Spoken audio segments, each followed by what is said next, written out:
What was your mission in starting? This is gonna sound so cliche. I don't know if I should say it, but I mean, help people. I feel like lawyers. I feel like lawyers are in a superior position to help people.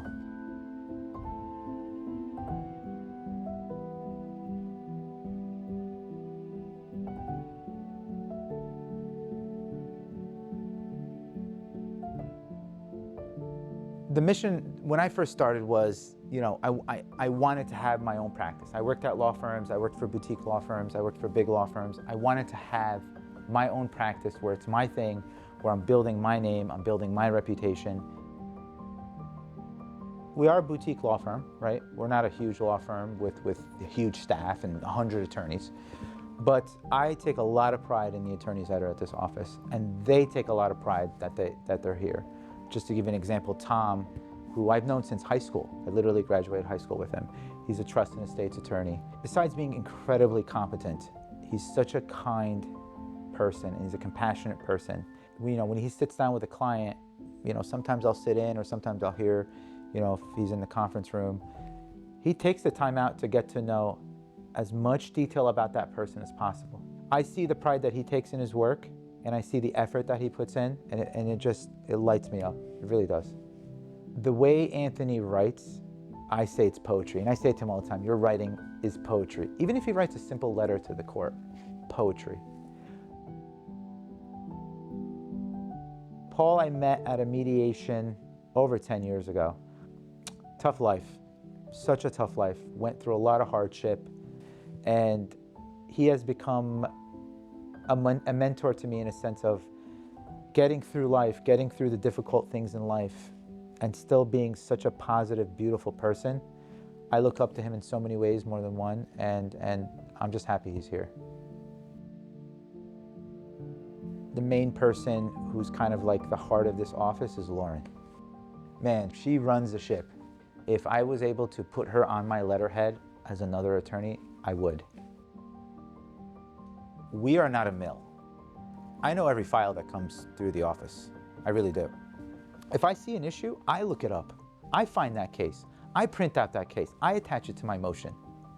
It's a lost art.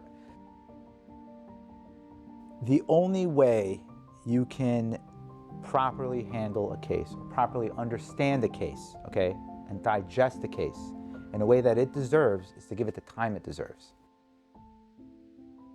That feeling that you're feeling rushed in maybe a very vulnerable, stressful situation is a terrible feeling.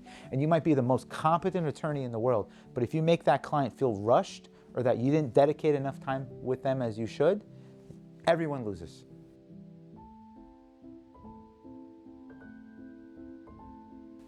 My job is to explain to the client the best case scenario, the worst case scenario, how I feel about the case, what's probable, and how I feel like the case should move forward. Then they make the decision. It's up to them. Obviously, I'm going to guide them, and I'm going to try to kind of walk them through the process and walk them through what's best for them. But at the end of the day, they're the client. They have the decision. At the end of the day, they don't have to take the settlement offer. They don't have to make a settlement offer. They have the right to go to trial. When you're charged criminally, you have the right to go to trial. The state has to prove you did it. You don't have to prove you didn't do it, right?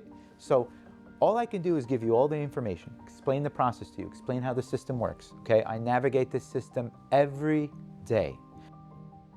You take that information, and whatever decision you make, I will respect it.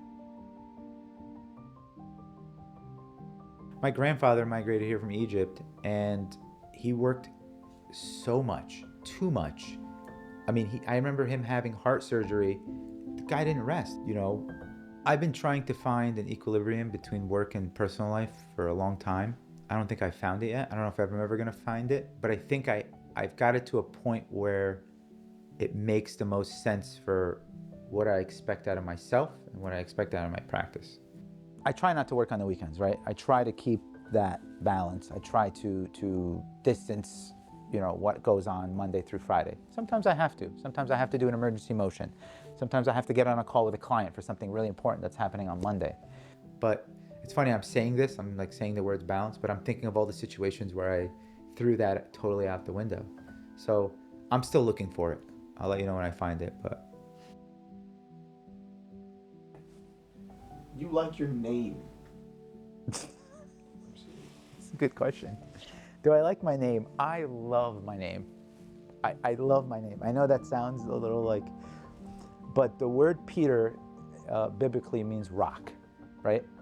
And am I shaped like a rock? Yes. Do I think like a rock? No, the word Peter means rock, okay? And I think that, I don't know how to put this in a way that doesn't sound so cheesy, but it's the only way to say it.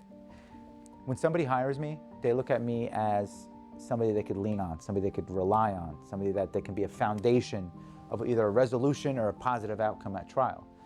I don't take that lightly because that's who I am, that is my purpose, and that's the culture that I've built in this firm.